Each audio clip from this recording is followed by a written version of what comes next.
Good morning.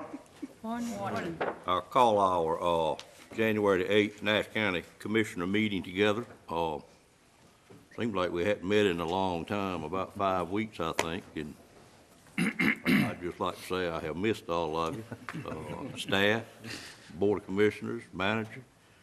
Glad to get back together. We had only one meeting in December, I think because of our holiday schedule, but it seemed like it made it a long time in between. Fred, you miss me any? Just say a little bit, sir. I missed all of you. Okay, thank you, sir. I appreciate that. But welcome to our meeting this morning, and it's customary for the Nash County Commissioners to begin its meeting with a prayer and a pledge of allegiance to the flag. On the prayer, you're welcome to stand and join us, or you're welcome to have your individual prayer or use it for a moment of silence. And at this time, I'd call on Ms. Barnes for the invocation. Pray with me. Heavenly Father, we just worship you today as a God of new beginnings and a God of second chances. And I just thank you so much that you have blessed us with another new year, Lord. I ask that you would help us to live out our resolutions and that we would accomplish our goals and aspirations this year. Lord, I thank you for your hand of protection over all of us during the last few days of this storm. Thank you especially for protecting our EMS personnel and our public safety officers, Lord, as they put themselves in harm's way for our protection. I also lift up all of our employees today that will be recognized for their years of service to the county.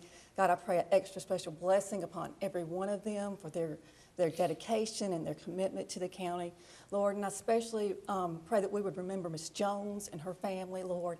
And for those of us who have suffered the loss of loved ones this year, I pray that you would just give us renewed strength and comfort and the peace that passes all understanding. Lord, and for the leaders in the room today that will be making decisions, I pray that you would give us sound judgment and godly wisdom, Lord, that we would trust in you with all our hearts. We would lean not into our own understanding, but we would acknowledge you in all our ways so that you would direct our paths. In Jesus' name I pray. Amen. Amen. Amen. Would you join me in the pledge? I pledge allegiance to the flag of the United States of America and to the republic for which it stands, one nation, under God, indivisible, with liberty and justice for all.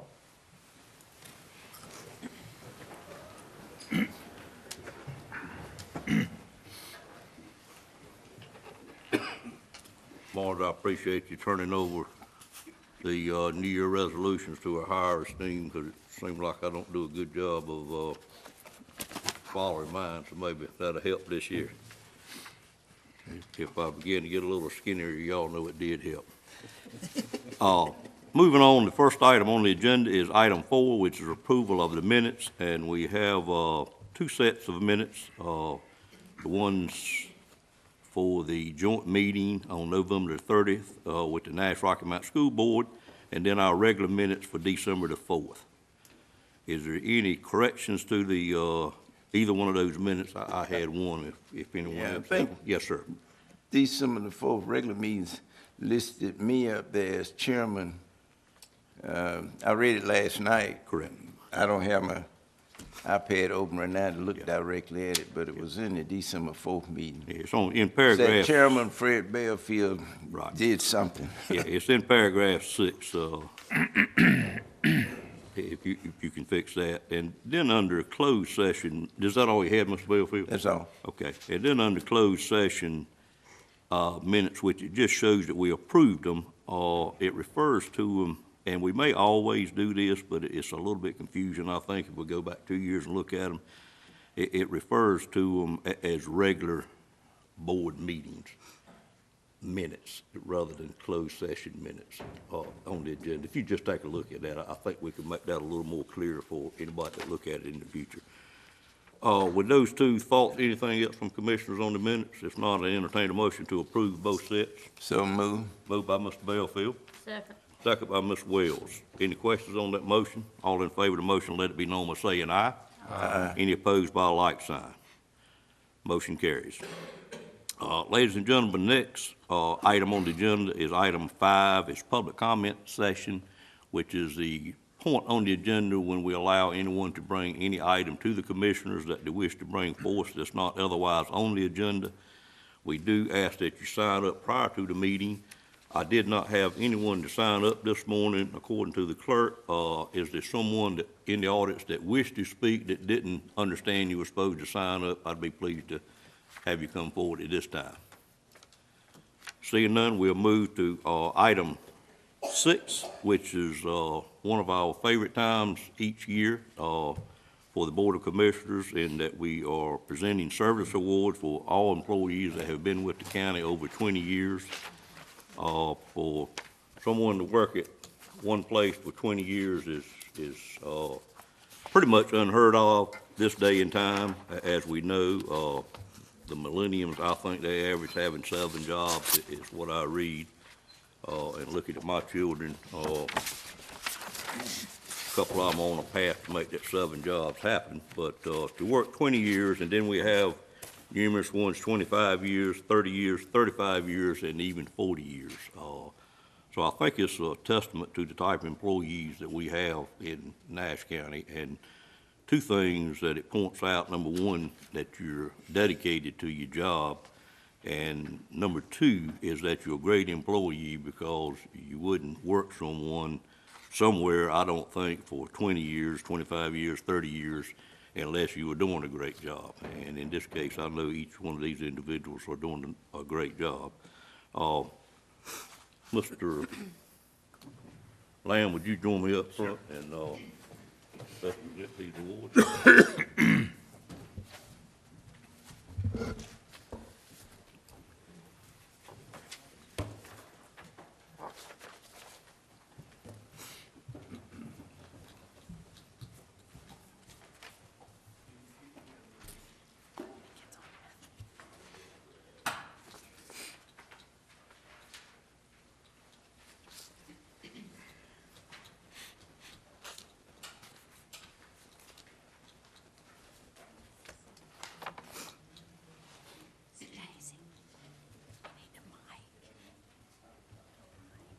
Can we just turn this one around? I think so. If you would, employees, if you would come up front, and rare chance that you get a opportunity to take a picture with 2 good-looking gentlemen, so I'd invite you to take that opportunity, and you know I'm only kidding.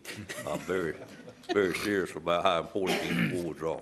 Mr. Lamb? Yes, thank you all for being here. I personally appreciate all the hard work our staff does, our employees here in the county, all the hard work you do.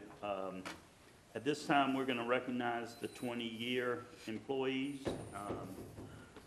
First one will be Melanie Eason, who's Assistant Finance Director.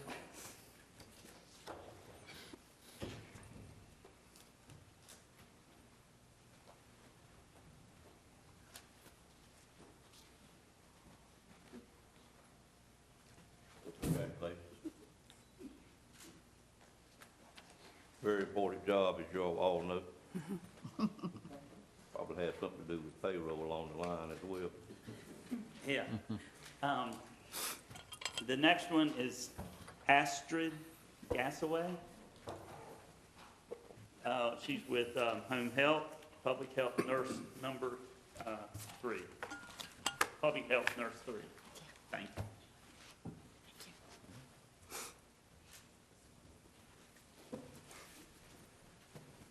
Next is Valerie Harris, the Director of the Soil and Water Conservation Program, our Resource Conservation Director.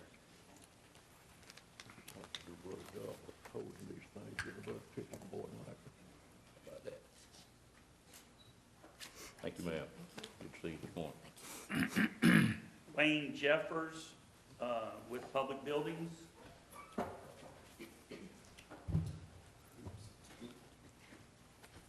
These, of course, are all 20-year employees. Congratulations, Wayne. Appreciate all you do for us. Yes, sir. Yes, sir. Look up here. I smile. You did. You're always smiling, though. That wasn't hard for you to do. Brenda Johnson with the Health Department, Processing Assistant 4.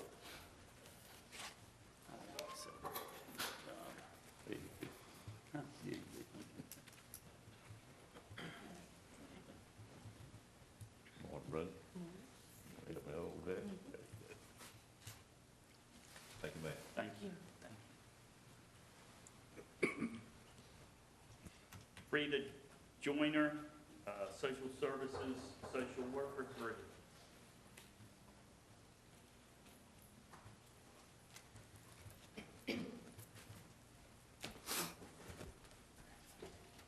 One, three.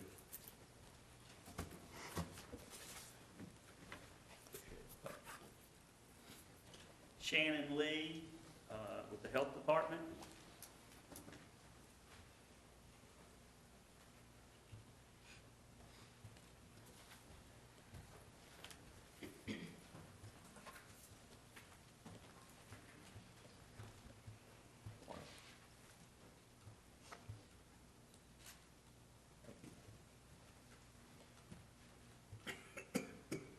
Marcia Mangum, with Social Services, Social Worker.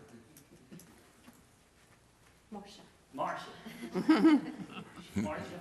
That's it. That's what it says, Mark. That's what it says. Thank you, Matt. Appreciate all your hard work. Thanks. Deborah Puckett could not be with us today. She's with Social Services. Angela Ricks, Deputy Sheriff's, in the Sheriff's Department. Office. Morning, Angela. Good morning, thank you. Won't let me button that gun there. Man, thank you for all you do. Carlos Ricks, Deputy Sheriff Captain in the Sheriff's Office.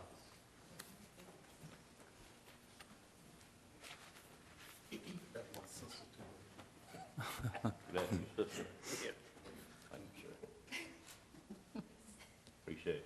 Here we go. Take this with you. All right. Stephanie Sanders Grisho, Social Services Supervisor. All right. Congratulations. Thank you.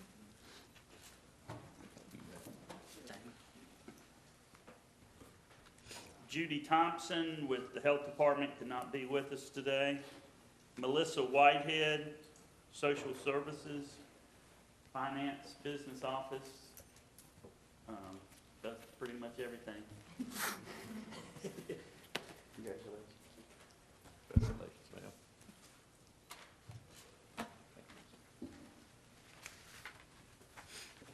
For the next category is 25 years of service. Willa Baker with the Health Department.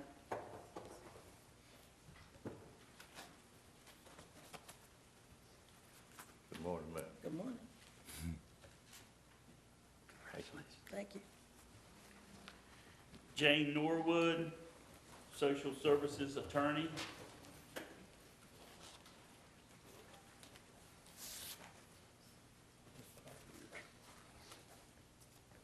Congratulations.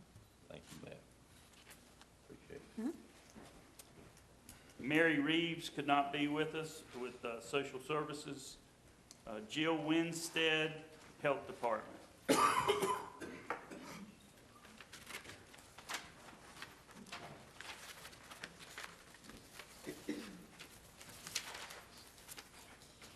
Morning. Good morning. Thank you. Now we're at 30 years of service.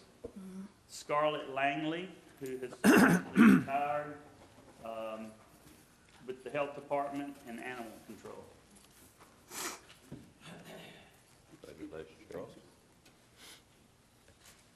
Appreciate it. Next is Eddie McCoy with the Tax Office, Real Property Appraiser.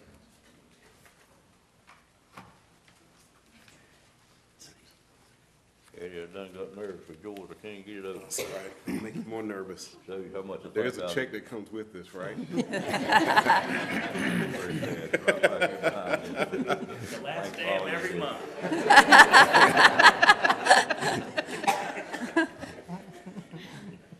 Rosa Richardson with Social Services. Oh, Health Department. My mistake.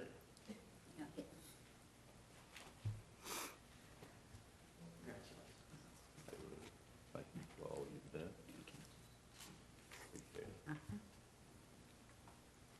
Natalie Webb could not be with us today. She works with social services. 25 years. 35 years. Someone we have all think a lot of, and we're going to miss her since she's announced her retirement, Donna Boone. Social services, of course. Didn't want him to tell you you had announced your retirement, 'cause I hadn't had a chance to come talk to you yet. She had that many years. You have done, appreciate it very much. And a special recognition, and I'll let you do this one if you'd like. All right, is someone here to receive? Yes. Or they've already got it, I think, they've already got it, okay. Of course, the one that we're speaking of is the 40-year award for Miss Nell Jones. We presented this award prior to her death. Nell Jones began her career with Nash County in 1977 as part of a comprehensive employee training act where she worked in the county manager's office until 1985. In 1985, when the Nash County Emergency Services Office was established, Nell was moved as the administrative assistant for the department and remained in that position for 22 years and retired in October of 2017. Nell supported the employees of the department as well as served as staff of the Nash County Fire and Rescue Association throughout her time there. Nell was seldom ever absent for work and always dedicated to the staff of Nash County. In fact, I don't think I've ever walked into that door downstairs and she wasn't sitting at that office. If it was, she wasn't more than about 10 feet away from her somewhere. Nell was presented her 40-year pin and certificate by Commissioners Richardson and Combe on October the 25th. And of course, we all know Nell passed away on November the 4th, 2017. I think Nell should be a person that would serve as idol for all county employees, and in fact, all of us here, who worked somewhere for 40 years and keep the attitude and the way she greeted our customers that came in. I wouldn't know how she did her job, but of course I do know she did her job very well to have been there for 40 years, and we certainly all appreciate it and would like to give her a hand as well as all the other ones that received awards.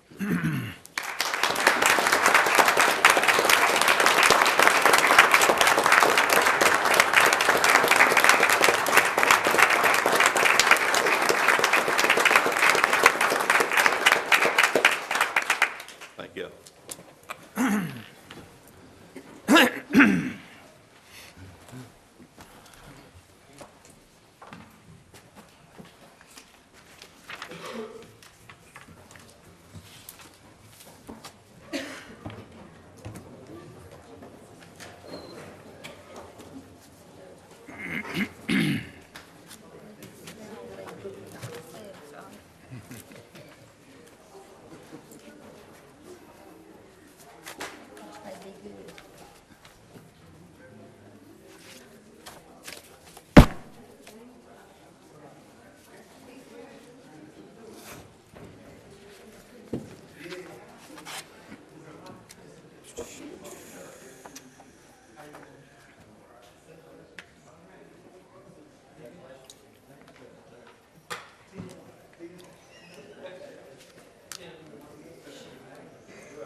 I'd like to ask the board if we could to add 2 items to the agenda, and I'd like to add them as item 15A, each one of them. There are 2 resolutions.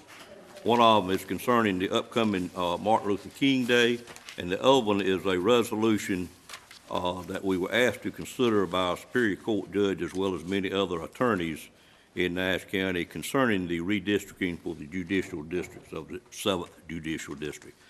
So at that appropriate time, if no one has any objection to me adding those to the agenda, I'd like to do that. Any objection from anyone? None. Seeing none, we'll take those up at that point in the agenda. We're now on item number 7, which is a request for conditional use permit extensions. Ms. Nixon, good morning, ma'am. One. Honey, See if that's right? Okay. This morning, we have a request for consideration. It's actually two requests, so it's requests for two separate solar farms. They are both, the developer in both cases is the same, and so we've combined them into one item. But anyway, these are requests for two solar farm projects. They're both approaching their expiration dates under their current site-specific permit approvals. They're both seeking 6-month extensions, which, as you know, is what the UDO requires us to do in 6-month increments once the initial 2-year permitting period has expired, as it has with both of these. The company is, Sunlight Partners. I said in my packet that was in your agenda today that there would be a representative here from Sunlight Partners, just so that you know, they are located in Portland, Maine, and having had a foot of snow at the end of the week, I gave them a pass on coming today, but they did send me some information, about the reason for the delay in their construction schedules. And they also requested that should the board not be sure about their extension, if you're inclined to decline it or you need additional information, if you would consider tabling at that time until your next meeting, then they would certainly be here. But they were shoveling out a foot of snow the last time I talked to them on Friday. The locations of the two are, this one is on Taylor's Gin. Slide this over. You may remember these from previous. This one is located on Taylor's Gin Road. This location, and this is Duke Road, just to give you an idea of where that location is. So it's between Taylor's Gin and Duke Road. And that is Tate Solar. And the second one is Higgins, and that is up near the border of Castalia. This is Simmons Road, and this is Barnes, I believe is the name of it. Yes, Barnes Street. And so the town limits of Castalia are right in this area.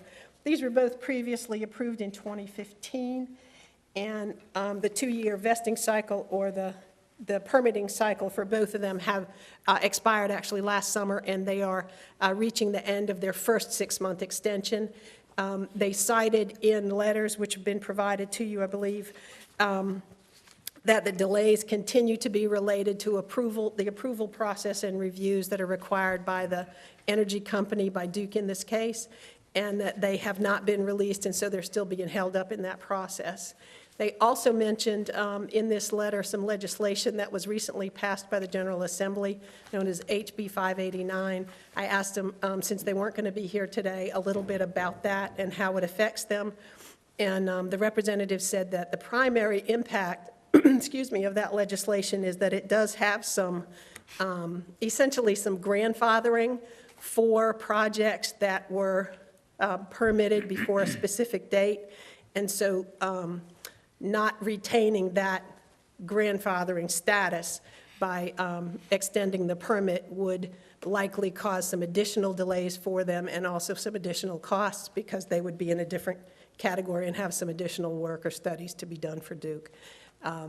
That's my general understanding of how that impacts it. So if you have additional questions about that and need for a representative to respond, I can get that information for you. All right. Any questions of Mr. Nixon from board members? Seeing none, I'd entertain a motion for approval.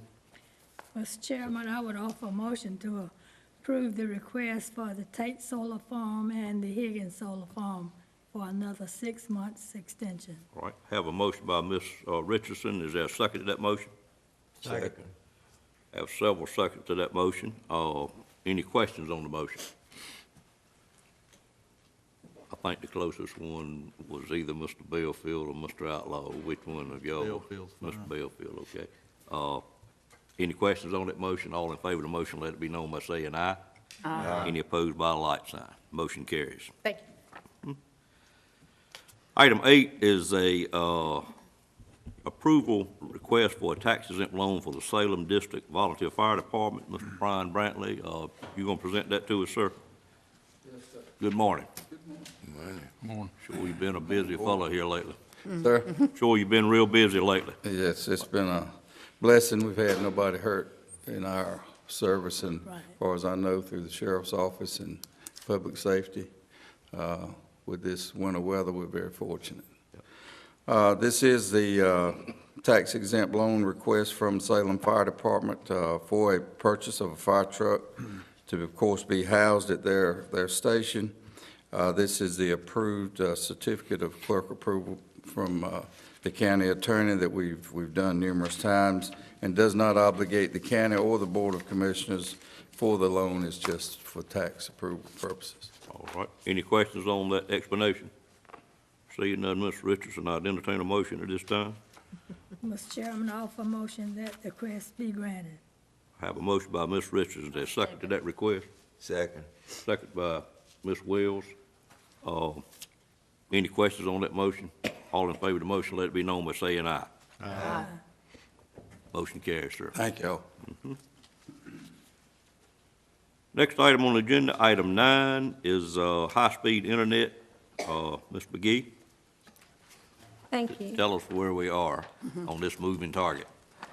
Well, on the first RFP, which is our agenda item today, on September 8, 2016, we issued a request for proposals for high-speed internet slash broadband services, and on October 25th, 2016, at 3 p.m., we opened the one proposal that we received, and upon subsequent evaluation by the committee and others, we recommend rejecting that proposal. I will say we have issued a second RFP on December 24th, 2017, and proposals are due to be opened on February 15th at 3 p.m., and we hope we can review those and work towards making a favorable recommendation to the commissioner shortly thereafter. But the recommended action today is reject the proposal we received the first time around. Any further explanation on us rejecting that you have? Well, I think the committee would say that we were not comfortable with the financing that was recommended by that provider. Okay. And Any questions that was from board the members? only proposal that you received, just that one? Correct. And we also went back and took a look at the general statutes, and this time when we issued the RFP is much more broad. So we hope that it will attract more proposals that'll be more competitive. Any other questions from board members? Ms. Outlaw, any questions? Mr. Chairman, Ms. Moore? Patsy, are we the only county that's having this issue? I mean, We are certainly not the only county having this issue. Some of the mountain counties have access to some funding that the other counties don't have access to. I would say this is a problem throughout the nation. And there's simply, there's simply not grant funding available to many counties to do this kind of thing. It's certainly something that's well needed. I'm so frustrated. We've been working on this since I was elected in 2012, and I know you've worked really hard, and the committee's worked hard, and I'm getting phone calls all the time from constituents that should have service, and we don't, and I try to explain to them I'm just as frustrated too, but I wish we could make some progress on this. Yeah, I'm a little disappointed too. We started on this about 5 years ago in our County Commissioners Association.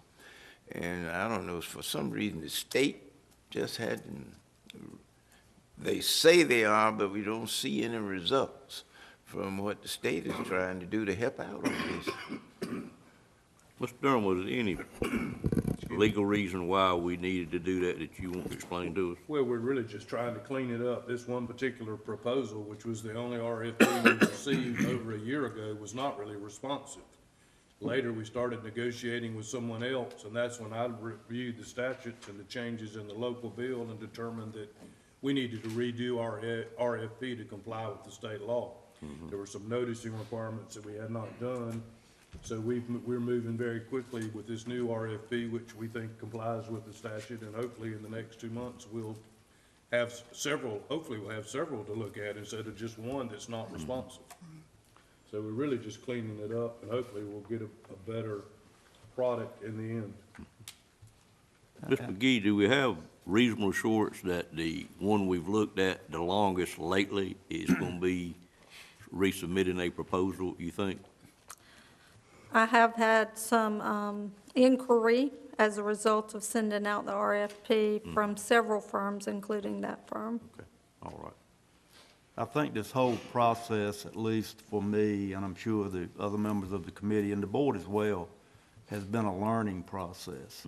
And what we have learned is that there is light at the end of the tunnel, but we have got to do it in the proper way according to state statutes. And I think that we're doing that now. We're laying out that groundwork, and hopefully when we get these proposals back, we'll be able to move forward. I think we've got a good provider out there, maybe more than one good providers, and from those we'll be able to select someone to provide this service to the county, because it's just as important to me as it would be to every member of this board and as well as to the county itself. So I think we are now going in the right direction to make this happen.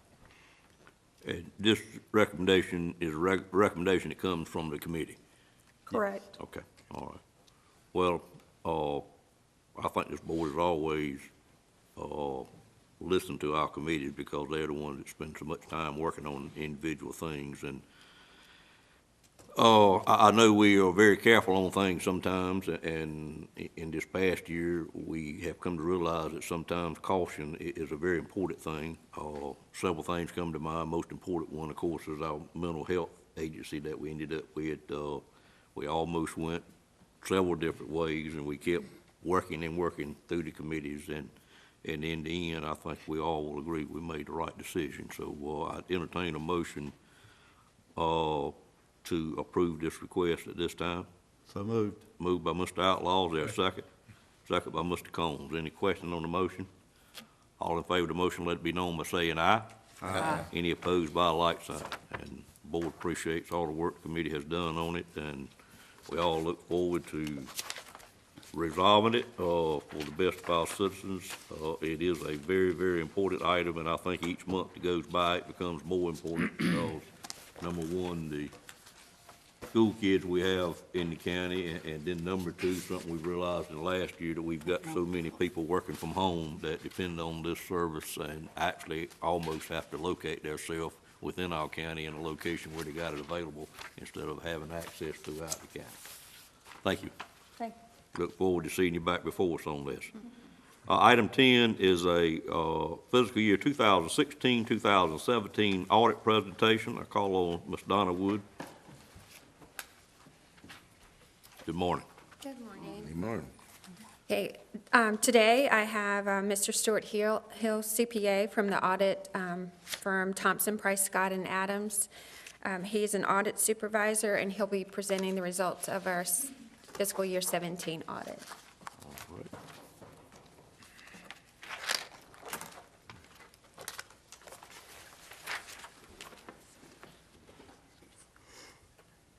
Welcome, Mr. Hill. Thank you, sir. Glad to have you in Nash County. It's good to be here. And first of all, I want to thank you guys for having me this morning and for allowing us to prepare your audit for the 6/30/17 fiscal year. So thank you for that. I'd also like to thank Donna, Melanie, and all the rest of her staff for the fine job that they do and all the help that they provided during the course of the audit process. So they were a blessing to us, and I know they're a blessing to you guys too. So Probably make your job pretty easy, don't it? they do, they do. So we definitely appreciate that. So with that, I will just basically start into some of the things, if it's okay to do this. I think we have a summary at our place, You already got that? or is it in the book? It's right here, it's outside the book. Should have a summary presentation there. Okay. Okay. I think we found it, Mr. Hill. Thank you. Right. So for, first of all, item number one on this, this agenda here is the general comments, which I just did, I think. The second item there, which says pages 3 through 9 of your packet there, that's a required letter that we have. Not going to read that, but what I will do is kind of just give you the gist of it. Basically, you ended up with a clean audit. You got no findings, no problems, no issues, so that's, bottom line, that's what it is. Your financial records, in our opinion, accurately and fairly represent the financial condition of the county as of June 30, 2017.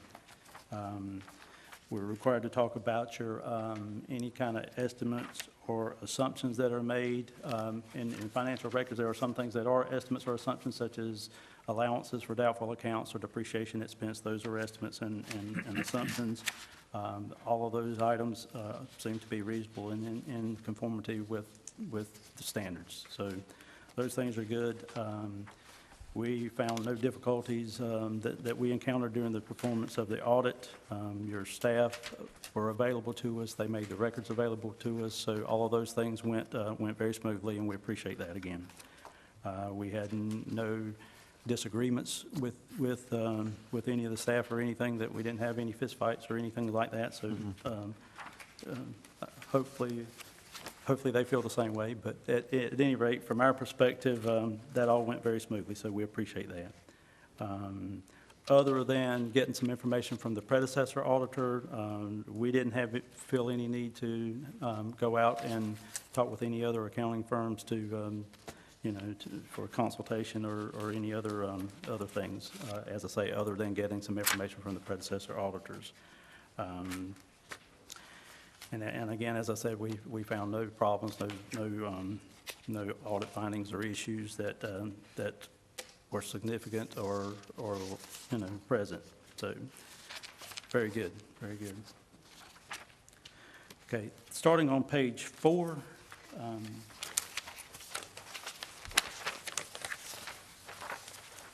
We got a lot of numbers here.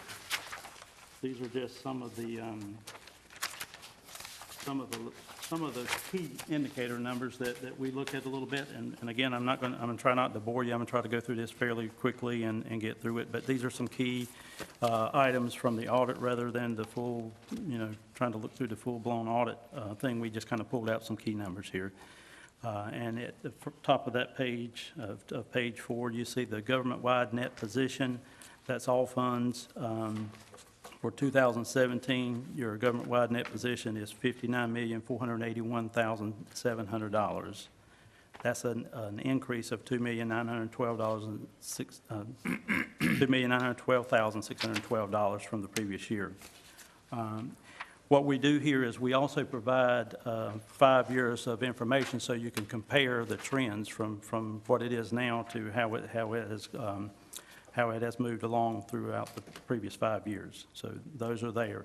We do note that if you look in 2015, that there's a deficit in the net position, and that's because of some regulation on GASB 68, which is some pension liability issues that the state required. So that was a restatement that was required for everybody for that year. So that's why that number looks a little out of whack. Then if we move down a little lower, you got total fund balance for the general fund. For 2017, the total general fund balance is $42,489,270. Of that, state statute, or restrictions by state statute, restricts $6,040,378, leaving an available fund balance of $36,448,892. In addition to what the state restricted, through your actions, y'all have restricted, committed, or assigned an additional $6,162,387 of fund balance, leaving an unassigned fund balance of $30,286,505 for 17. I'll have some charts I'll put up in a minute that will help show the comparison of the previous 5 years in a more illustrative method, but just wanted to go through that briefly. Going down midway the page, general fund expenditures for 2017 were $89,445,072. and your available fund balance as a percentage of your expenditures, which is a common way that the state likes to look at how your fund balance stacks up. They compare it to your general fund expenditures. So your available fund balance for this year was 40.75% of your general fund expenditures, and your unassigned was 33.86%. And again, we'll have some charts to sort of show that trend over the 5 years in just a second. Revenues over and under expenditures before transfers and contributions for the general fund this year were $3,382,844. Your water and sewer fund was $186,290. Solid waste fund was $263,202. Down a little further, enterprise fund net position versus your cash. So the total net position for the water fund was $13,679,945. That's made up of $13,267,080 of fixed assets. And then you have $733,057 in cash. Your solid waste fund, which includes your expansion project, has a total net position of $3,131,794, which is made up of $658,390 in fixed assets and unrestricted net position of $2,473,404, with cash of $6,179,720. And then if we look at the page 6, page 6 talks about property taxes, collections, general fund revenues, and general fund expenditures. All of these numbers are going to be really more clearly reflected in the charts that I must put up. So with that, I'm going to just go straight to the charts.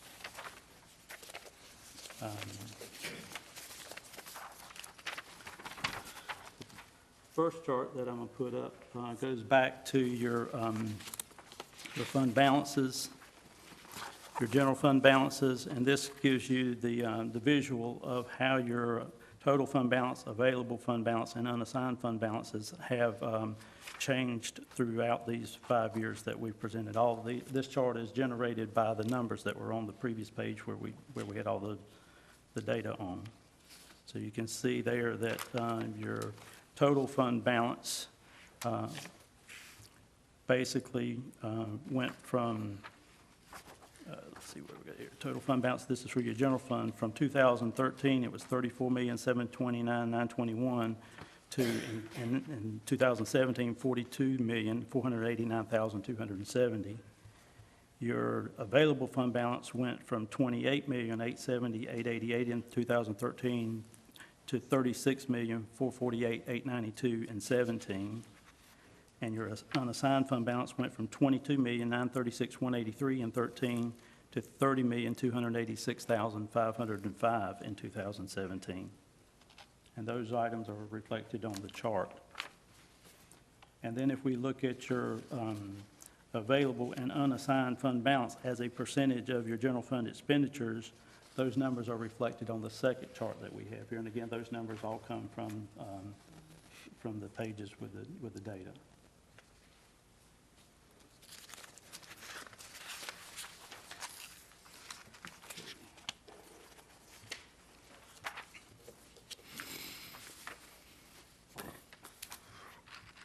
The next chart that I have here is going to be your dealing with your property taxes. And the first chart on this page reflects your collection percentages. So you can see that your collection percentages have ranged from, in 2013, 95.51% to 98.57% in 2017.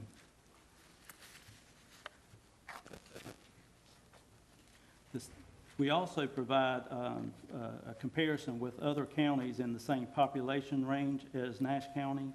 So you can see those numbers on the chart as well. And note that the 2017 numbers, because they don't have all of the audits all tallied up and in at this point. So the 2017 number for the state, the other state counties in your population range, that number's not available yet. And then the two charts at the bottom reflect the property tax values as well as the levies. And those go from, in 2013, your total property valuation was $7,014,382,881.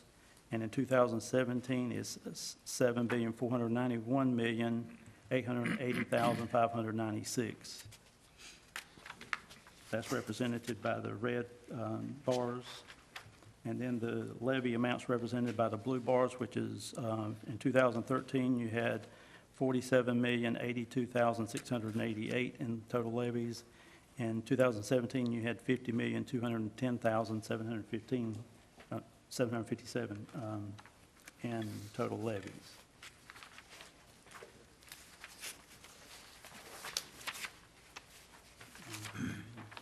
The next chart, which is on page 8, represents a breakdown of your general fund revenues. And you can see there that the ad valorem taxes is 54.23%, which is the largest. Then you have your intergovernmental revenues at 21.8%, followed by other taxes and licenses. Those are your three largest percentages of categories for your revenues. And then last, we have your general fund expenditures by categories.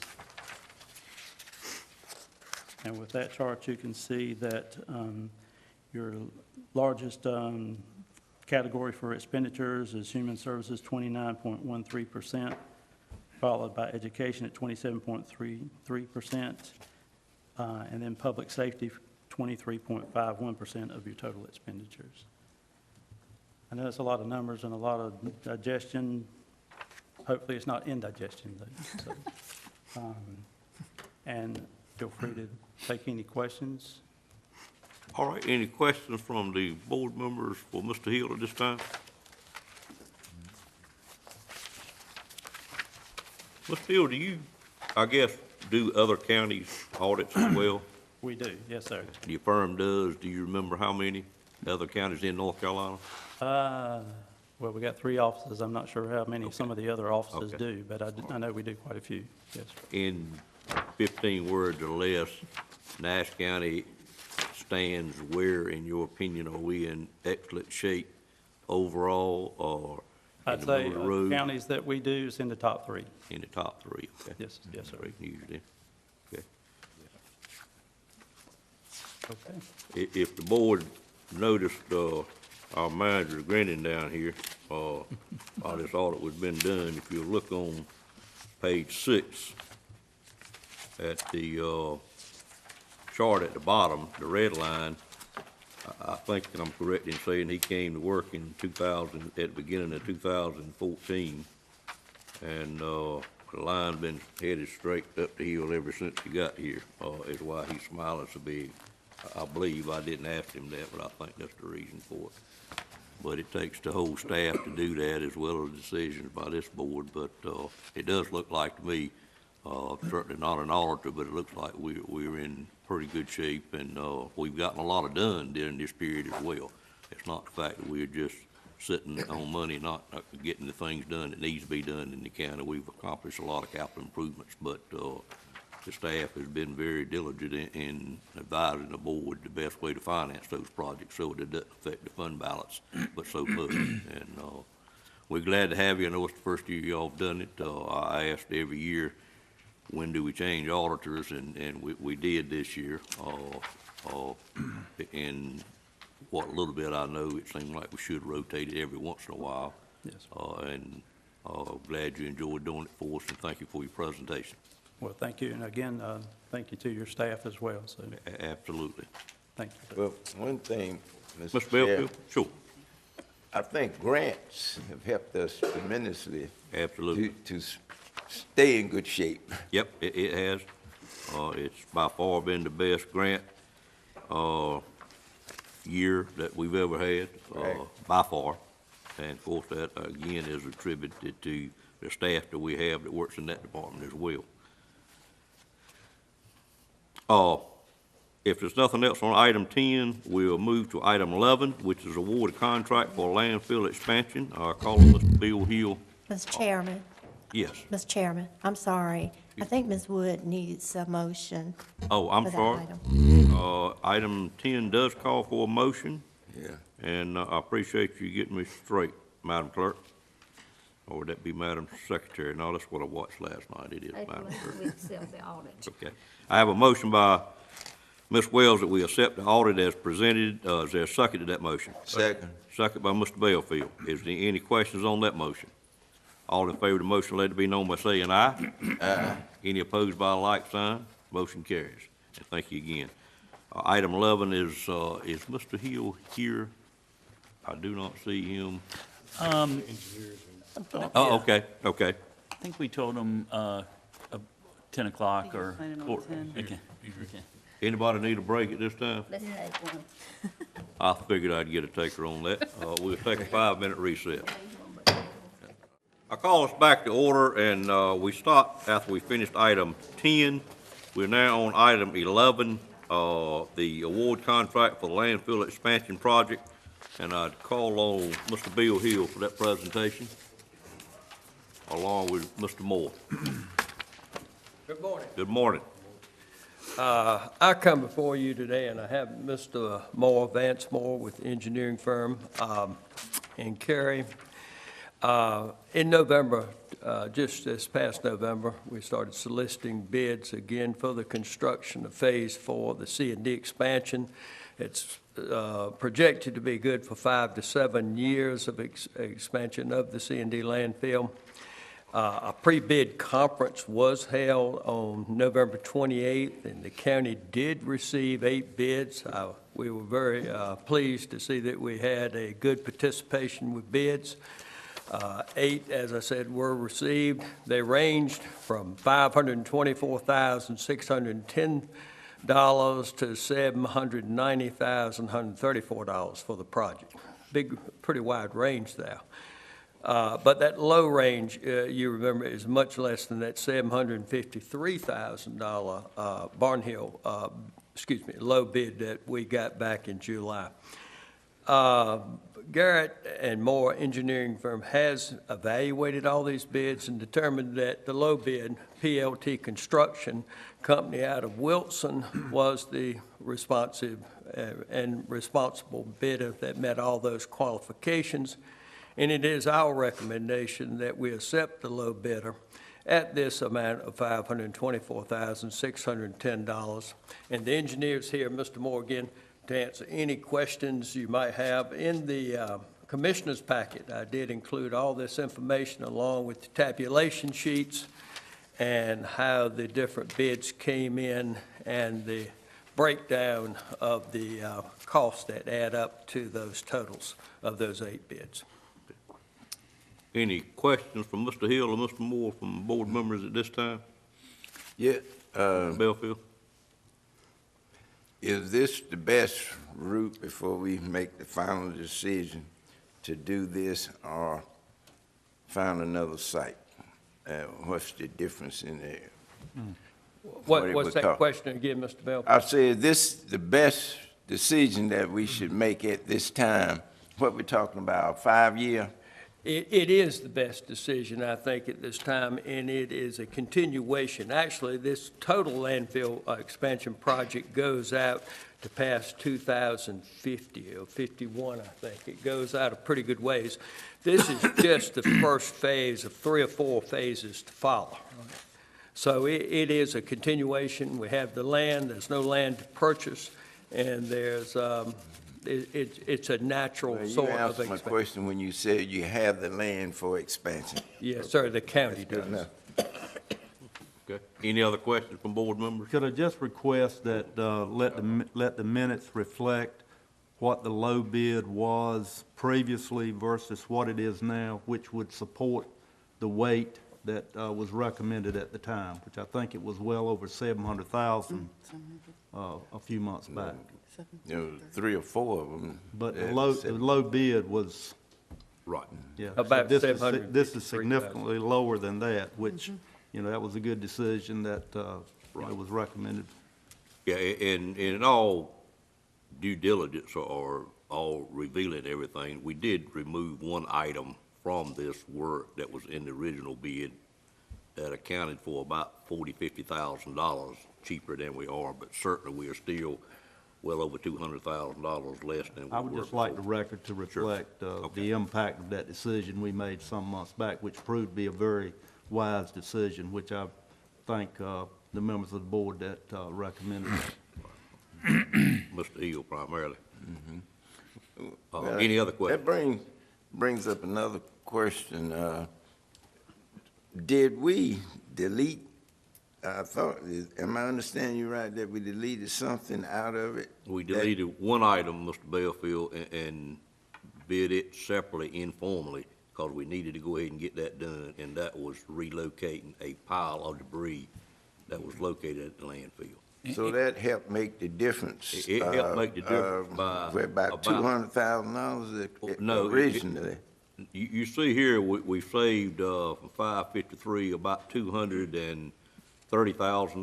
About $40,000 of that is because of us doing some of the work ahead of time. And Mr. Hill, am I telling this correct? Yes, sir. Okay. After you remove the $55,000 from that, we still saved about $178,000, nearly $200,000 on the project. So even if you added that, but from the $753,000 low bid, take that 55 out, you're at the difference between roughly $700,000 and now this $524,000. So $176,000 or $77,000 in savings after you remove that. Mr. Lamb? Yeah, the original bid that we received, low bid, provided $120,000, I believe, to move that pile of yard debris, to prepare the site for expansion. We took that out and were able to get someone independent of the bids to do that for $55,000. So we went from Through an informal bid process. informal bid process. Right. So we went from 120 to 55. We took that out of the old bid and out of the bid, and as someone said, it was 230 less. So you take the 55 from the 230, and we actually saved, comparing apples to apples, $175,000. All right, the bids that's on the agenda today that I'm looking at, those bids were after all of that? Mm-hmm. That made me wonder, how can they do it? There's about 5 of them there were pretty close together, 700 and some thousand, maybe 4. I'm not looking directly at it. I was looking at it last night, reading it. Well, the three. I was wondering, even when I was reading it last night, I said, well, how can they do it and follow the same specification and everything that much cheaper? Mr. Bellfield, just from experience, there's 2 things that happened. The timing of it, the first time we let it was in a very busy season for grading contractors. Mr. Hill decided to wait until wintertime to do it, which gave him work for the spring. The second thing. Yeah, I saw that. If you notice, the 3 low bidders this time, which were all in the 500,000s, neither one of those provided a bid the first time. So we were also able to get more interest in it, and we had 8 bids this time instead of 3 bids. Three bids the first time, 4 bids maybe. Yeah. So those 2 things, I think, make up. Probably the amount of work that these contractors has contributes to what their bid amount is. If they've got, Absolutely, that's the way we think, and we like to have work lined up for the spring. Yeah. but I did not want to be remiss and not recognize Mr. Hill for his constant attention to the details, especially the financial details of his department. And we appreciate it, because $175,000, that may not be a lot of money to a lot of people, but it's a lot of money to me. And I appreciate you paying attention to those details. Thank you, sir. Yeah. We all did. I just wanted to satisfy my mind. I'm okay. Okay, all right. Any other questions? I'd entertain a motion for approval of this request. So moved. Moved by Second. Mr. Outlaw, second by Mr. Bellfield. Any questions on the motion itself? All in favor of the motion, let it be known by saying aye. Aye. Any opposed by a like sign. Motion carries, and thank you two gentlemen for your due diligence on this project. Thank you.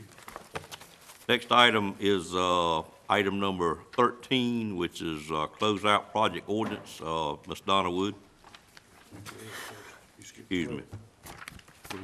I skipped 12. Landfill ordinance. Excuse me, capital project ordinance, right.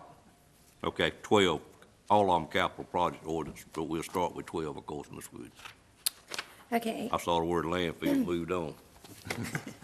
The first one is an amendment to the C&D landfill capital project ordinance. This is due to the cost to relocate the yard waste stockpile, as we just discussed, and the increase in the construction and contingency based on the construction proposal that was just approved.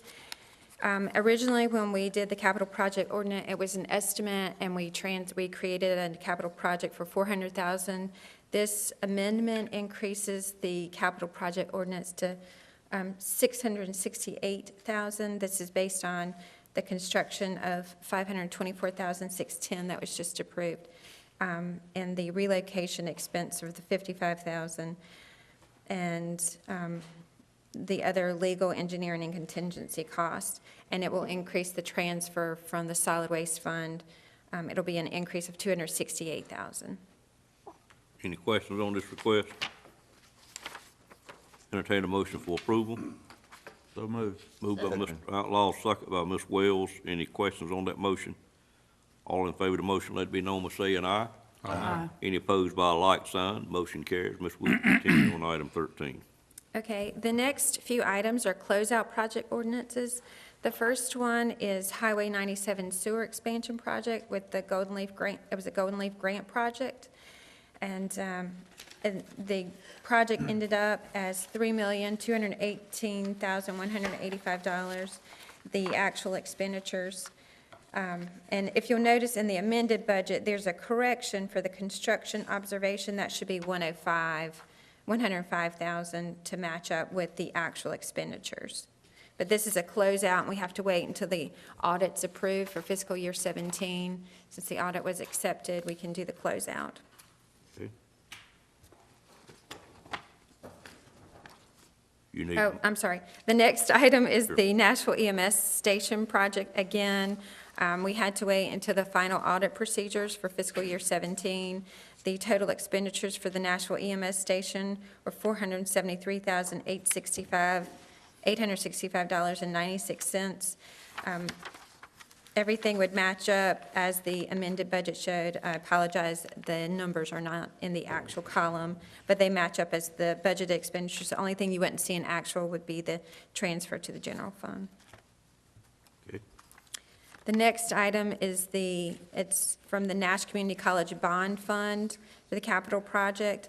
The bond fund actually closed out. It had $31,755 to be transferred out of that fund to be used for debt service. That total capital project was $9,698,023.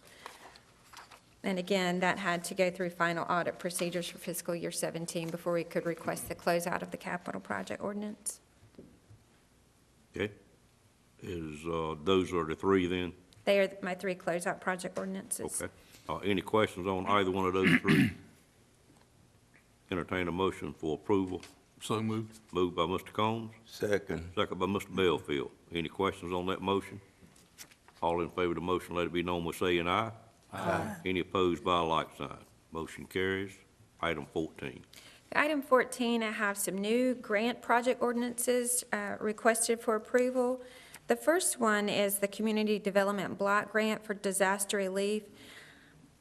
I have at your seats a correction to that description. The description for this, it's the Governor's Hurricane Recovery Office and North Carolina Department of Public Safety Emergency Management. That's who the grant, this CDBG grant is through. But this project, it's a 3-year grant funding. for a drainage project on Elm Street and for single-family rehabilitation and reconstruction projects as a result of damage from Hurricane Matthew. And so there's a correction for that description at your seat. But this is $1 million that the county received for that, with $150,000 going towards the Elm Street drainage project. The next item is for debris removal.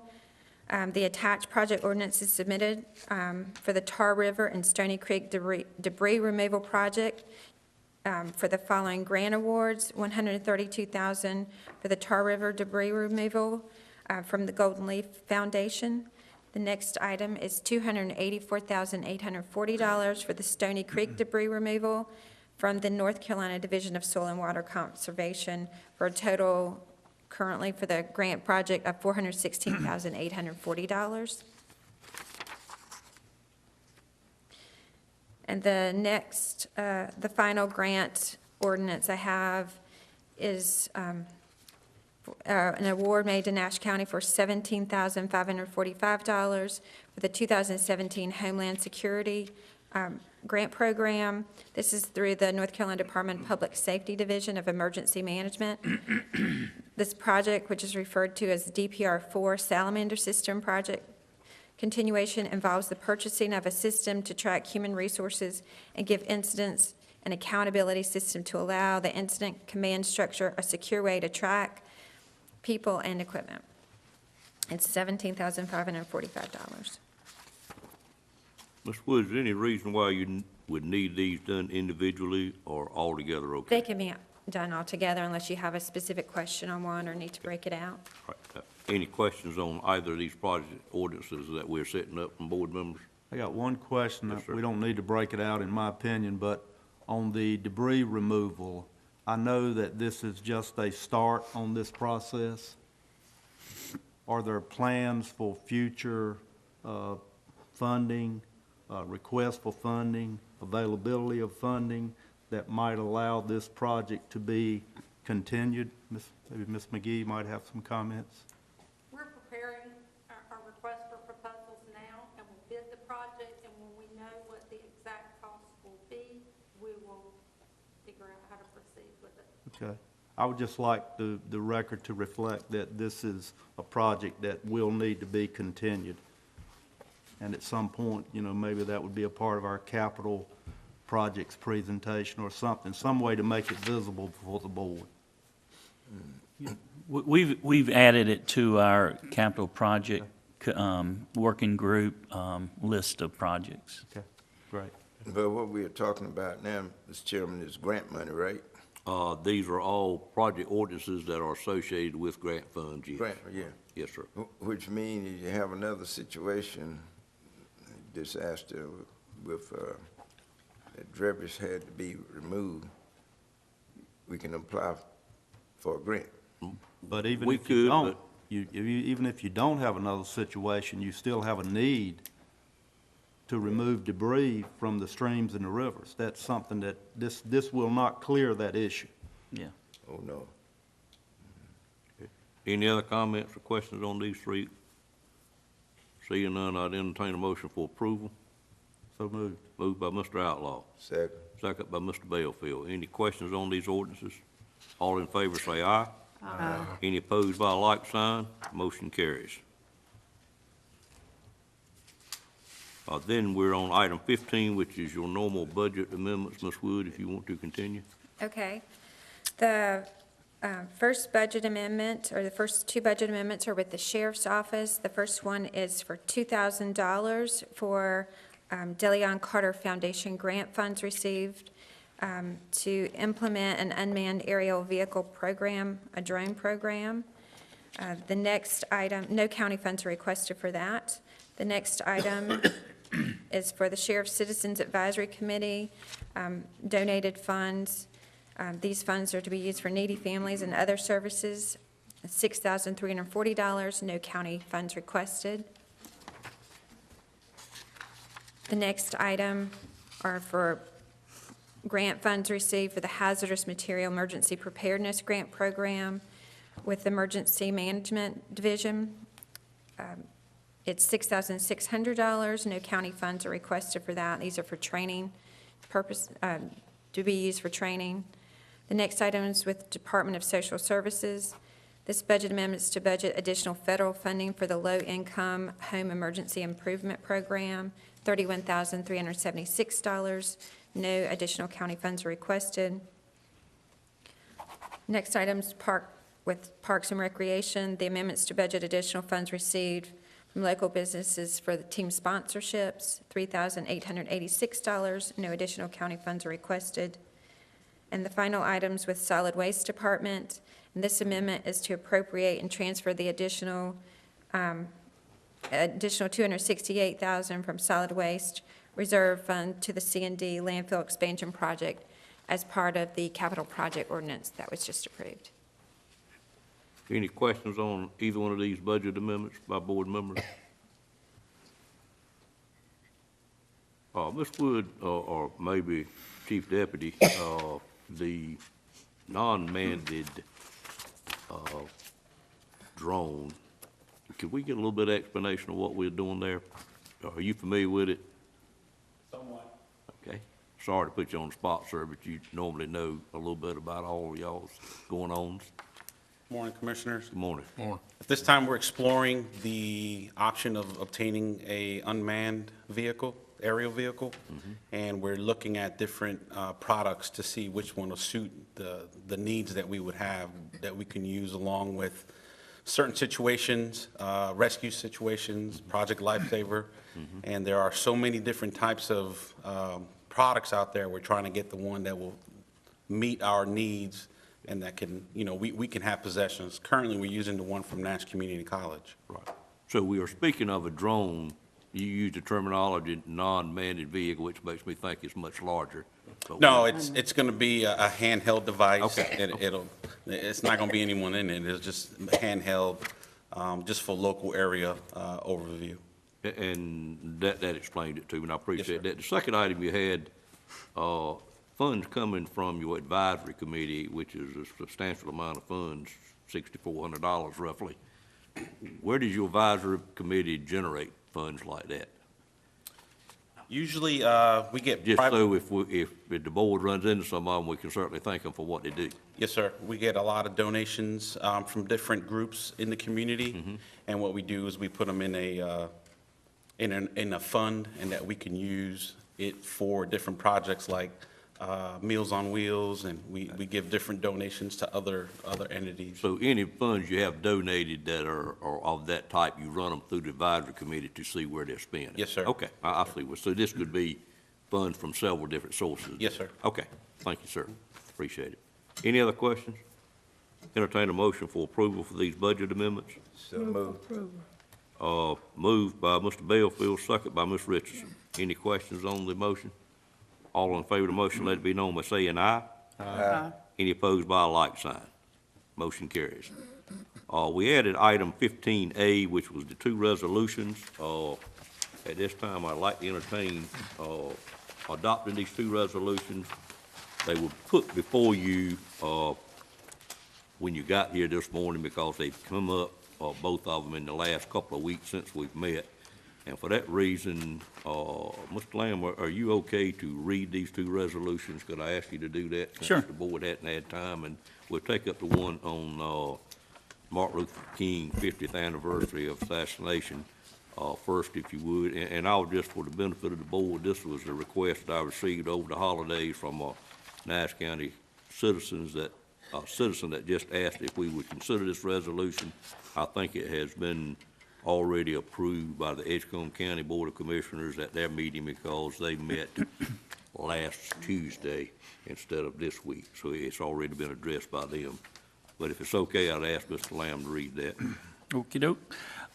Resolution recognizing the birth, life, works, and the 50th anniversary of the assassination of the late Reverend Dr. Martin Luther King, Jr.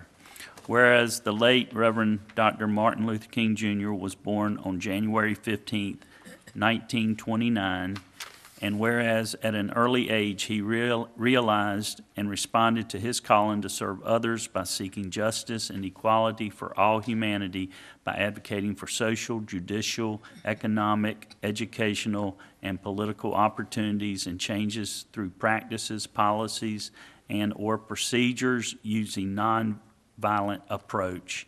And whereas many of the things that are seen and heard today here in Nash County, North Carolina, are the absolute results of his cause to challenge a nation, the United States of America.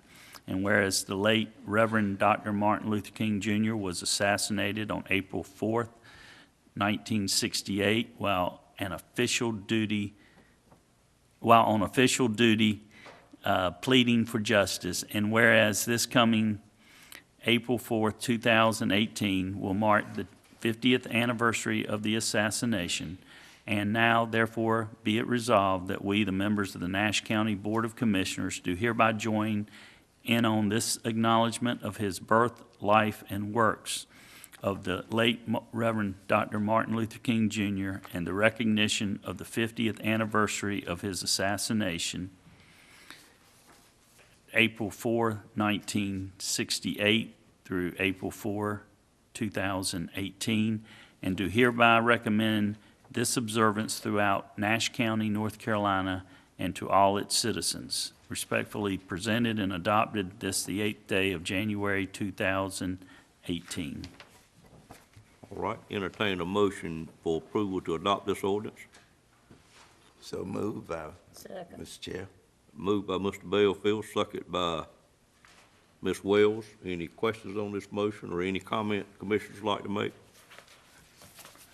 All in favor of the motion, let it be known by saying aye. Aye. Any opposed by a like sign? Motion carries. I know that the next one is a little lengthy, but all of this has also come up during the holidays and quite a few phone calls, and I think our Superior Court Judge and Nash County Supreme Court Judge has also been involved in it and made a couple of phone calls to commissioners. So I'd ask Mr. Lamb if you read this resolution, and it's concerning a potential change in the way the districts for District 7 is split, which would not be in the best interest of Nash County. And we just wanted to get on record with our local legislators that we are certainly opposed to this. Mr. Lamb? Yes, sir. Resolution of Board of Commissioners of Nash County opposing Senate proposal to split the 7th Judicial District and create a new judicial district. Whereas a proposal has been made to separate Nash County from the 7th Judicial District and place it with Franklin, Granville, and Person counties, and whereas splitting the 7th Judicial District of Nash, Edgecombe, and Wilson counties will create a new, approximately 100-mile-long, snake-like, disjointed district with very little in common. And whereas splitting the 7th Judicial District would result in undue burden on law enforcement, citizens, and local and state taxpayers in the Edgecombe, Nash, and Wilson County areas, including but not limited to the following. 1, the city of Rocky Mount and the town of Whitakers are located in both Edgecombe and Nash counties, and the town of Sharpsburg is located in Edgecombe, Nash, and Wilson counties. These municipalities are currently governed by the rules of the 7th Judicial District. Splitting Nash County from the 7th Judicial District would place a burden on law enforcement, staff, taxpayers, and court schedules by creating 2 judicial districts for these municipalities. And 2, all Rocky Mount cases on the Nash County side would need to be heard in Nashville because the Rocky Mount Judicial Center is located in Edgecombe County, thereby increasing the caseload at the Nashville courthouse and creating increased crowding and parking issues, likely forcing Nash County to build or lease court facilities in Rocky Mount. And 3, Nash County and state taxpayers would incur increased court costs because indigent Rocky Mount defendants would no longer be able to attend court at the Rocky Mount Judicial Center and would have to travel to Nashville for court. Many indigent defendants currently are able to walk to the Rocky Mount Judicial Center. requiring all Nash County defendants to travel to Nashville will likely increase failures to appear, resulting in jail fees, court costs, and law enforcement costs, which many indigents cannot pay. And 4, currently all Nash County juvenile court cases are heard at the Rocky Mount Judicial Center located in Edgecombe County. Juvenile cases would then be required to be heard in Nashville, and though Nash County is currently constructing a new courthouse, even the new facility would be inadequate for the additional caseloads and would result in increased costs.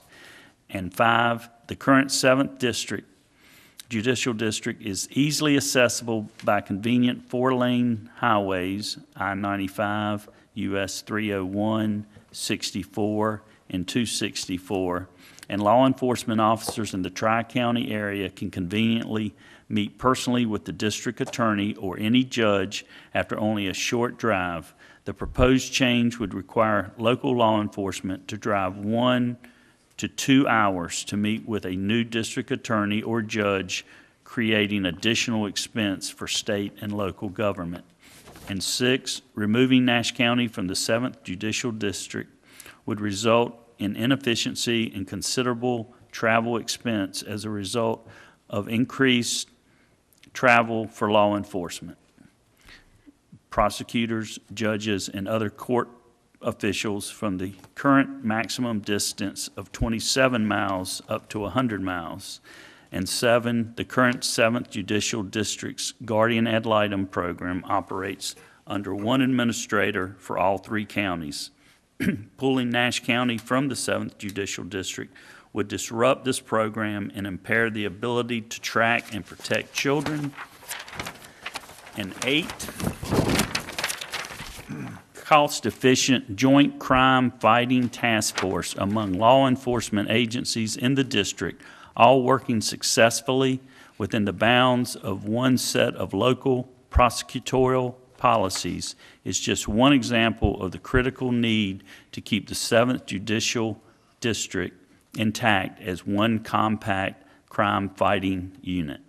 And whereas the Board of Commissioners of Nash County hereby goes on record in support of preserving the current 7th Judicial District consisting of Edgecombe, Nash, and Wilson counties, and in opposition to the proposal to place Nash County in a new judicial district, and urgently requests support of the North Carolina Legislature to maintain the integrity of the current 7th Judicial District. Be it further resolved that the Board of Commissioners of Nash County hereby authorizes the chairman and county manager to correspond with the legislative delegation representing Nash County and to other members of the state legislature to communicate the contents of this resolution and the position of the Board of Commissioners of Nash County, adopted this the 8th day of January 2018. Thank you, Mr. Lamb. Any questions on this resolution? I think the board can see how very important this matter is, and even though it says the chairman and the manager communicate, I would encourage each board member to stay in touch with those legislators that you're most closely to and let them know that this is just not a good thing for Nash County whatsoever. Any other comments we'd like to make? And I think... I just want to thank you for being up front and getting this done, and let's go ahead and get it on record. Right, okay. What has Wilson, Edgecombe, Rocky Mount, Sharpsburg, Whitaker's, all those governmental agencies done? Have they done a similar resolution? We are to, in the event you adopt this resolution, we are today going to send it to those other jurisdictions who are expecting it, and they plan to adopt it. Right, that would include like Sharpsburg and Whitaker's? And We'll send it to those also. We were told to initially today to get them to Wilson Edgecombe, and Rocky Mount. Well, you specifically mentioned But we'll add Sharpsburg those and other Whitaker's ones. in Yeah, here. yeah, we'll add those Right. other ones. We certainly add the other ones. And I know Sharpsburg has a meeting tomorrow night. Okay. So if they could get that today, they might could get it on their agenda. We'll make I would sure. think they'd have interest in this. Yeah, we'll get it to them. Yeah, they should add most interest of all, really. Yeah. Yeah, they got three. Three counties. Any other comments about it? My understanding of it, and I'm not saying I know that much about it, I have, done some research on it in the last couple of weeks. But this is an item that it came out of the Senate. I don't think the House at this time, Ms. Barnes, if I say something wrong, I know you've been in touch with particular House members as well as myself, has not by any means signed off on this particular item and have some issues with it, so I don't really know where it's going. So we just felt like we needed to get on record and let them know all these things and how it certainly adversely affects us. Recently, we had a similar situation happen up in Halifax County where they, not quite like this, but it still affected them greatly where they had to start traveling a great distance northeast when they rearranged their district up there. And that was bad, but it's not nearly as bad as this one. And the worst thing on the list is certainly the fact that we share this joint judicial center over in Rocky Mount that has had so much put into it over the years and is very centrally located for a lot of the people that have the unfortunate need to go to a courtroom of some kind, but it being convenient certainly helps get them there. And if you have a lot more no-shows, it just drags on the process a lot more, and we all feel it moves too slow already, I'm sure. But any other comments by board members? If not, I'd entertain a motion to approve this resolution, and I appreciate Mr. Lamb and staff working on it. I know Mark Edwards worked quite a bit over the holidays to put this together. Moved by Ms. Wells. Is there a second to that motion? Second. Second, by Mr. Combs. Any questions on the motion? All in favor of the motion, let it be known by saying aye. Aye. Any opposed by a like sign? Thank y'all. And we will get that immediately to those other jurisdictions. Next item on the agenda is item 16, board appointments. Stacy? Good morning. Good morning. We continue to have a vacancy on the Human Services Consolidated Board for a psychiatrist member, and that's the only one that we have today. Okay.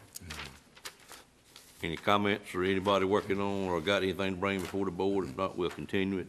Well, here's the only thing I say about this particular appointment. How long has this been open? And do we just allow it to continue to stay open, or do we request an exception waiver of this requirement, or what?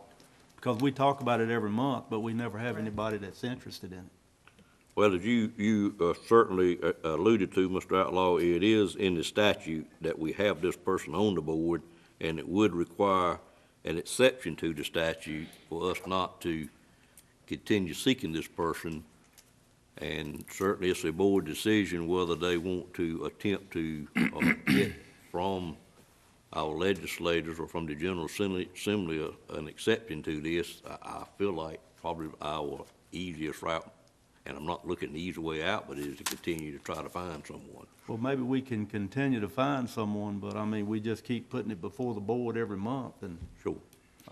Yeah, that's fine with me. That's really. Mr. Chairman, I would suggest not putting it on the agenda unless we have a recommendation. And the next part, I would suggest that maybe one or two, a committee, getting to look at the people that qualify, what we're talking about, psychiatrists. Yes, sir. Yeah, that reside here in Nash County.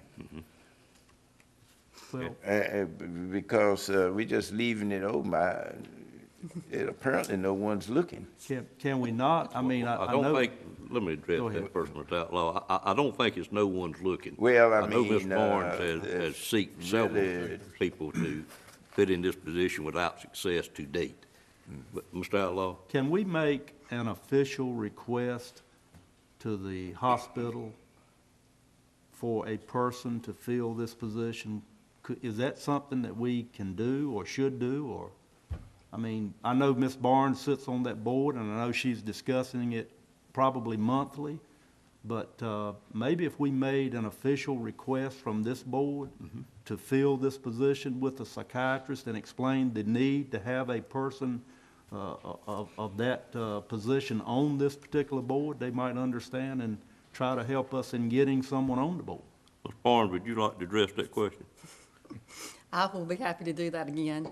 She said we about to work her to death on that. I'll try to make an official request. I've mentioned it, in the, I mean, would it help you if you had something?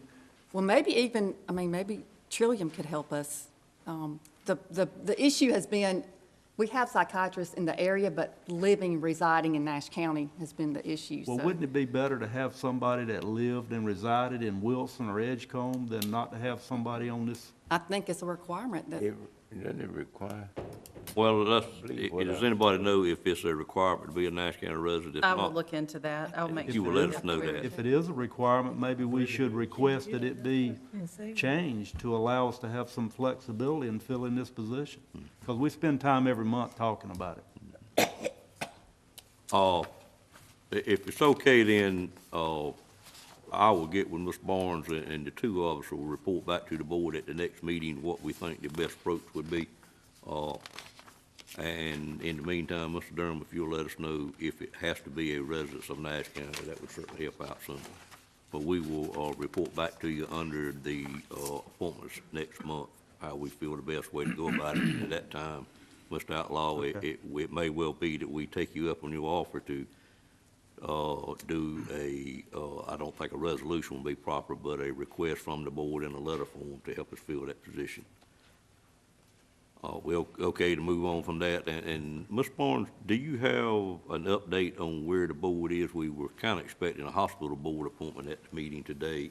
Can we get an update on that? I think it was maybe a conflict of meeting dates or something why we don't have that. Right, I think the nominating committee has not met with all of the meetings going on with the search committee and searching for the new CEO. I think they kind of put it on hold, but I expect that they would be meeting soon and would have that information to us for our February meeting at least. Okay, all right, thank you, ma'am.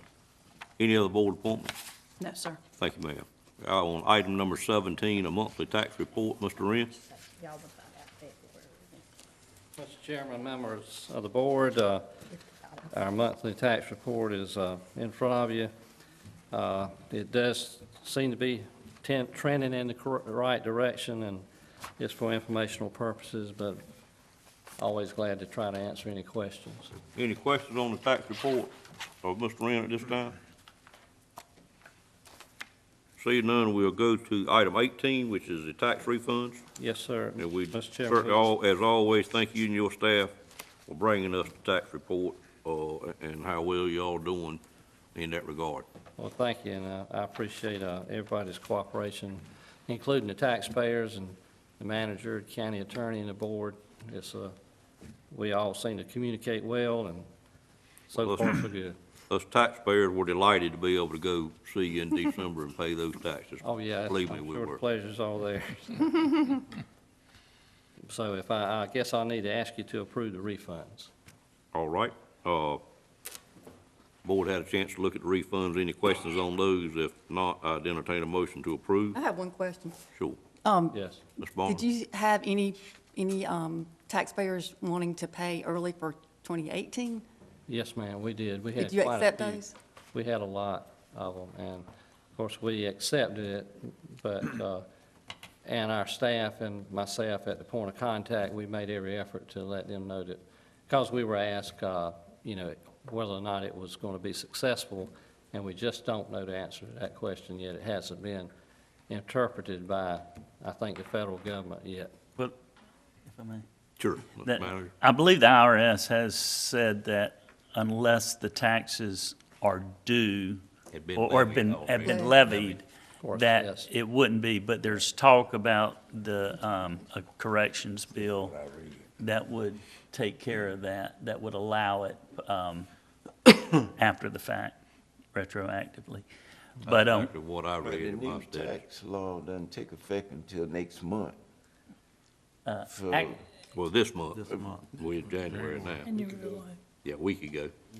But the tax levy well, for I was 18 has listening, not I taken was place. listening to the president, he said February. Well, you can't believe nothing, sir. The truth. Well, that's, he said That- it more that's- than one time. That's when you'll first see in your payroll less of a reduction, but More fake He news. was the, referring to the whole the thing. tax bill is effective for for calendar year 2018. Right. But you won't see any more money in your payroll check until February, because it takes time for the, Correct. Well, you're getting paid in February for the month of January. yeah. And I'm glad my specialty is property tax, I know you not get a not lot of income things- tax. I know you get a Thank lot you, of Mr. things Chairman. wrong, but that's exactly what he said. Did we approve these, Mr.? We did not. We did not? Okay, I'd entertain a motion to approve these tax refunds. So moved. Second. First of all, were there any more questions? Ms. Barnes had one question. Were there any more? Seeing none, Mr. Belfield made a motion, Ms. Barnes seconded the motion. All in favor of the motion, let it be known by saying aye. Aye. Any opposed by a like sign? The motion carries. Thank you. Next item on the agenda is item 19, Commissioner comments. Any commissioner wishing to make a comment at this time, please feel free to do so. Mine is very short. Yes, sir. And I just want to compliment our staff and this board that we've had a good year in 2017. And we're moving into 2018, and I hope we'll continue the pace that we're in now. Thank you, Mr. Belfield, on behalf of the staff and the board. Any other comments? As far as meetings with the school system, I know that we've been through the holiday season and so forth, and everybody's been busy, and we haven't met as much as we normally do, but are there some plans to follow up with those and see when they are planning to work with us on committee meetings like we talked about in our last meeting? Mr. Outlaw, you know, since our last meeting, the chairman and myself have met. She asked for me to allow her to the first of the year, which is currently here, to get back with me on those meeting dates. She certainly is working on those, and we do expect to have those very I soon. would assume that would be after they select their chairman and vice chairman for the coming Correct. year, which was this week, I think. Which is this week, that is correct. That's what she wanted you to But get as soon to as that takes place, then we will try to move forward with scheduling those sessions and determining who Certainly, this board's participates. intent to get those going sooner than later. Right, That particular one grant opportunity will roll back around again. that's right. Any other comments? Along the line of what Mr. Belfield said, something we hadn't done in the past, but at the beginning of our February meeting, I would like the board to allow me to just do a very brief summary of 2017, something along the line of what would be the state of the county. I think we did have an excellent year. I'd like to highlight a few things that this board did accomplish. It was an idea that Vice Chairman Outlaw mentioned to me one time. He may not remember it, but he did mention it to me. And I just asked over the next couple of weeks if each one of you would give me a couple of things that you felt like was our two best or major accomplishments during the year, so I could add those to the list and come up with a all-inclusive list of what we done. But we have had an extremely good year, and I know the President does a State of the Nation. We get a State of the State. I know Mayor Combs does a State of the City each year, but our year has just, last year was so well. I'd just like to take a very few minutes to do that if the board wouldn't have any opposition to it. And I'd certainly solicit you to give me those things if you would, and I promise not to take too long in doing that, but I'll do it at our February public meeting. And I invite staff as well to summarize anything that you felt like. At that, that's the only comment I had. In item number 20, manager report. Mr. Lamb, I'll turn it over to you. Thank you. Interestingly, one of my comments is that the year 2017 was an exceptional year for Nash County government.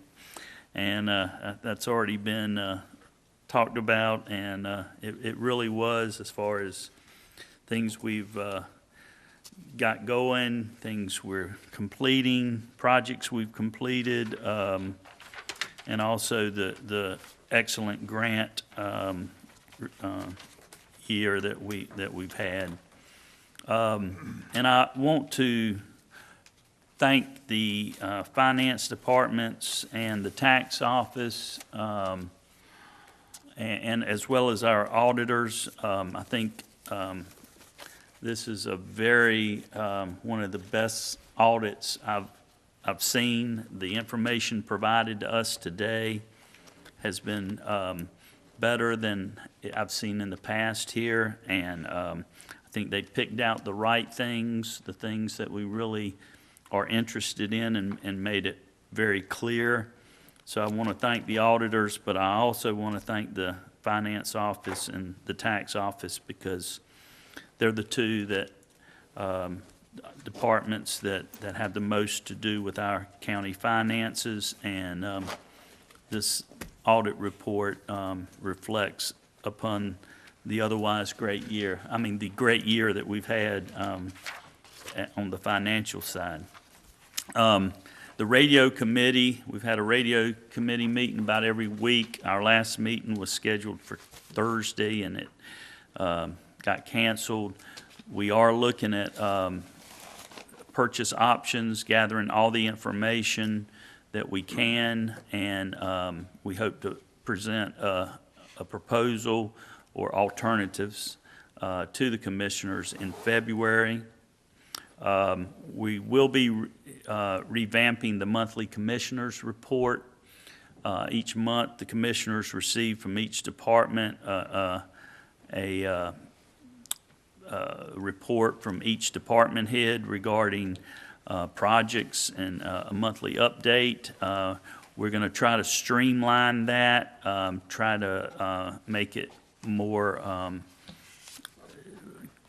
new information, more brief, and